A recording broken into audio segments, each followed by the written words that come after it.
आमचे वडील सांगायचे ज्या वेळेला गावावर अनिष्ट संकट येतील तेव्हा त्याचं निवारण करण्याची क्षमता त्याच्याकडे असतेच असं आहे. म्हैस आली, ती देवाच्या रूपात आली, देवच आला की काय त्याचाच चमत्कार म्हणे.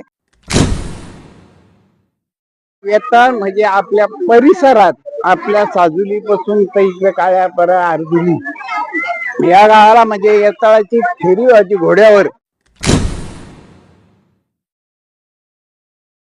पहिल्यांदा ते भिल लोक दरोडेखोरी करायचे. त्यानंतर हा आपला वेताळ देव असा होता काय कुठल्याही प्रकारची घुसखोरी म्हणा कुठल्या प्रकारचे भिल्ल लोकांचे म्हणजे कुठली दरोडेखोरी म्हणून अशी चाललीच नाही आपल्या. काल स्वामी महाराज की जय अशी घोषणा केल्यानंतर त्या माणसाला भीती सुद्धा वाटत नव्हती. पहाटे त्यांचा वेताळ स्वामी महाराजांचा फेरा व्हायचा. पांढऱ्या शुभ्र घोड्यावर बसून पायात घुंगरू, हातात घुंगराची काठी घेऊन ते फेरा मारायचे आणि गावाचं रक्षण करायचे आणि अजूनही करतात. नमस्कार मंडळी, जी10 चॅनल मध्ये मी गणेश कुटे आपले सहर्ष स्वागत करतो. तर मंडळी, हिंदू पौराणिक कथेनुसार वेताळ देव हा भगवान शिवाचे अवतार मानले जाते.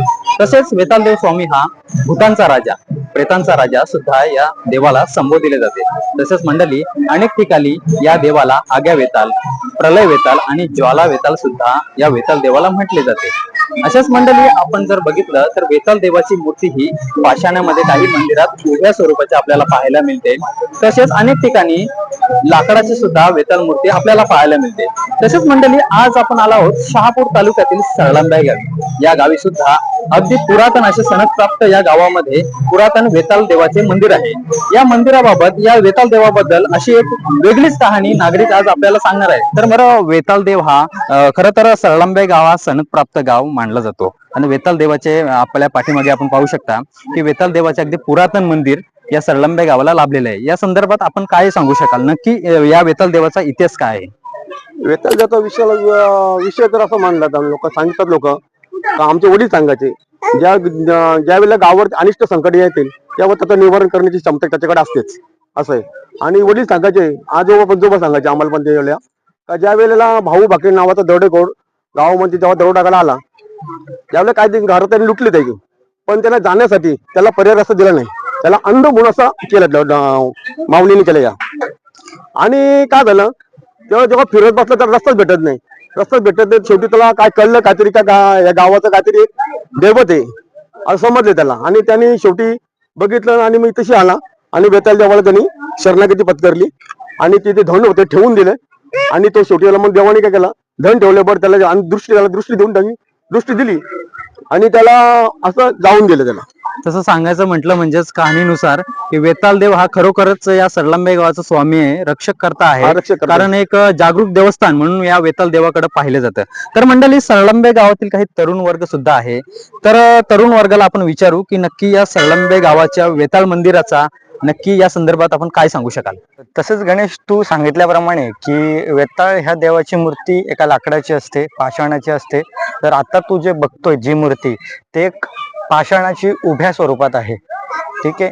तर पूर्वीच्या काळात ती मूर्ती होती, त्यावर इतर म्हणजे गावकऱ्यांची श्रद्धा होती, त्याची पूजा अर्चना केली जायची. त्यावर त्याचा मान सन्मान म्हणून त्याला एक शेंद्राचा लेप लावला जायचा. तो दरवेळेस तो लेप लावून तो लेप एवढा झाला होता की अगदी एका पुरुषाच्या उंची एवढा झाला होता. पूर्ण लेप झाला आणि जवळपास बाकी पुढच्या पिढीला समजलंच नाही की त्याच्या आतमध्ये मूर्ती आहे. सर्वांना असं वाटायचं की तिथे पाषाण आहे, त्यावर चंद्राचा लेप आहे, आतमध्ये मूर्ती ही कोणालाच माहिती नाही. तर एक कहाणी सांगितली जाते, कहाणी की एक म्हैस आली, ती देवाच्या रूपात आली, देवच आला की काय त्याचाच चमत्कार म्हणे. त्या म्हैसीने त्या मूर्तीला एक मुसळ मारली आणि त्या मुसळीमुळे जो काही चंद्राचा लेप होता तो बाहेर पडला आणि त्यातून एक ती मूर्ती प्रगट झाली. तू आता ती बघू शकतो. खरोखरच एक चमत्कार तो देवच आला होता म्हैशीच्या रूपात की काय ठाऊक नाही, कारण की ती कोणालाच माहित नव्हती त्याच्या आतमध्ये मूर्ती आहे. ठीक आहे. तर चंद्राचा लेप लावून ती मूर्ती एकदम दिसेनाशी झाली होती आणि त्या म्हैशीच्या रूपात येऊन त्याला मुसळी मारून ती मूर्ती निघाली. खरोखरच मंडळी पाहू शकता की या सनदप्राप्त गावामध्ये अगदी वेताळ देवाची मूर्ती ग्रामस्थांच्या सांगण्याप्रमाणे वेताळ देवाची मूर्ती ही खरोखर गावकऱ्यांना सुद्धा माहित नव्हती, कारण शेंद्राचा लेप लावून लावून पूर्ण शेंद्राचा खच या पाषाणावर तयार झाला होता. आणि अक्षयने सांगितल्याप्रमाणे एक म्हैस आली, म्हैसनी मुसंडी मारली आणि वेताळ देवाची मूर्ती साक्षात्कार वेताळ देवच प्रगट झाला, अशा ग्रामस्थांच्या म्हणण्यावरून स्पष्ट होते. तर आणखी मंडळी, या सरळंबे गावातील जे काही वरिष्ठ नागरिक आहेत तर त्यांच्या तोंडून आपण ऐकूया की या वेताळ देवाचा नक्की इतिहास, वेताळ देवाचा साक्षात्कार नक्की काय आहे. नमस्कार बाबा, जी10 चॅनल मध्ये आपले सहर्ष स्वागत आहे.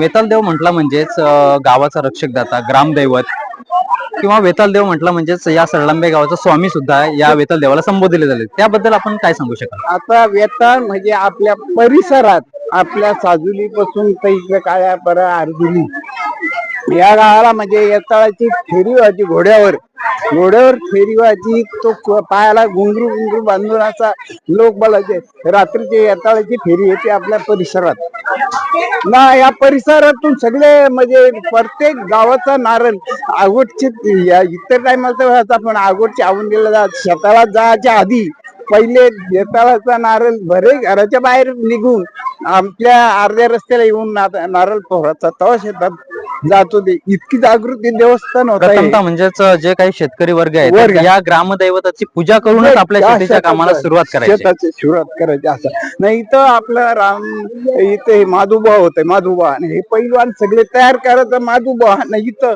ते कुठेही गोटी परत याला जायचे कुस्त्या खेळायला, पण ते माधुबा त्यांना इथे वेताळाच्या दर्शनाला पाठवायचा.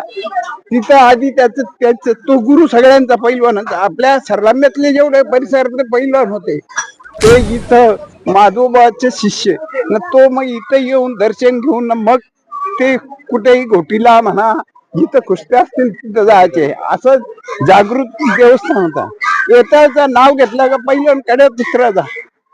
अद्यापही तीच तर आहे. आपले जे पैलवान आहेत ना ते वेताळाच्या याच्याशिवाय म्हणजे वेताळ स्वामी महाराज की जय अशी घोषवाक्य, अशी गर्जना केल्यानंतर त्यांच्यामध्ये जी काही ऊर्जा होती ती सकारात्मक ऊर्जा निर्माण व्हायची. असं आणखी काही मंडळी आपल्या सोबत वरिष्ठ नागरिक आहेत, त्यांना सुद्धा विचारू की बाबा या वेताळ देवाबद्दल आपण काय सांगू शकाल? वेताळ स्वामी मंदिर हा पारंपरिक इथे असणारे जागृत देवस्थान. त्यासाठी इथे सर्व गावातले गावकऱ्यांची पैलवानाची जी शक्ती होती ती या इथे या वेताळ मंदिराच्या समोर आखाडा असायचा. आणि त्यावेळी म्हणजे आमचे वडील सुद्धा तेच म्हणायचे का आम्हाला तिथे 4 महिने आमचे गुरु होते गोसावी माधुबुवा, ते आम्हाला 4 महिने घरी सुद्धा झोपू देणार नाही. त्यामुळे ते या ठिकाणी खुर्चीचा वापर जागृत देवस्थान असताना या परिसरामध्ये असे होते का कुठल्याही गावून नाव घेतलं वेताळ स्वामी महाराज की जय, तिथे भूत बाधा सुद्धा या परिसरामध्ये राणा जंगलात कुठेही जाऊ वेताळ स्वामी महाराज की जय अशी घोषणा केल्यानंतर त्या माणसाला भीती सुद्धा वाटत नव्हती. अशा ह्या जागृत देवस्थानाचे त्याच परिसर पिरियड मध्ये आताही सुद्धा आपली ही भाविक मंडळी आताही सुद्धा पूजा पात्री व्यवस्थित करत आहे. अशी आपल्या जुन्या पद्धती पारंपरिक माहिती असल्यामुळं ही मी थोडक्यात तुम्हाला माहिती असेल. धन्यवाद काका. आपल्यासोबत सरळंबे गावातील तरुण वर्ग सुद्धा आहे. तरुण वर्गाला ते विचारू आपण की या वेताळ देवाबद्दल आपण काय सांगू शकाल? त्या स्वामी महाराज हे या सरळंबे गावचं एकदम असं जागृत देवस्थान आहे, गावचा राखणदार आहे. ही सर्व माहिती जर आजोबांनी दिलेलीच आहे, तरी पण याच्यामध्ये आता काही ऍड करण्यासारखं तरी नाही राहिलेलं. पण खरं सांगायचं तर गावावर देवाची खूप कृपा आहे, वेताळ स्वामी महाराजांची. आणि या गावामध्ये ज्याप्रमाणे ते राखणदार आहेत त्याप्रमाणे खरोखर राखणदारीचं ते काम करतात. आजोबांनी सांगितलं की पहाटे त्यांचा वेताळ स्वामी महाराजांचा फेरा व्हायचा. पांढऱ्या शुभ्र घोड्यावर बसून पायात घुंगरू, हातात घुंगराची काठी घेऊन ते फेरा मारायचे आणि गावाचं रक्षण करायचे. आणि अजूनही करतात. भले तो साक्षात्कार आता कोणाला होत नसेल, पण ती कृपा त्यांची सदैव वेताळ स्वामी महाराजांची आहेच. आणि याचं खरं उदाहरण म्हणजे आतापर्यंत या गावावर कोणत्याही प्रकारचं संकट आलेलं नाही, कोणत्याही प्रकारची या गावामध्ये चोरी होत नाही. आणि हे सगळं श्रेय जे जातं ते या सरळंबे गावाला जातं, या वेताळ स्वामी महाराजांना जातं.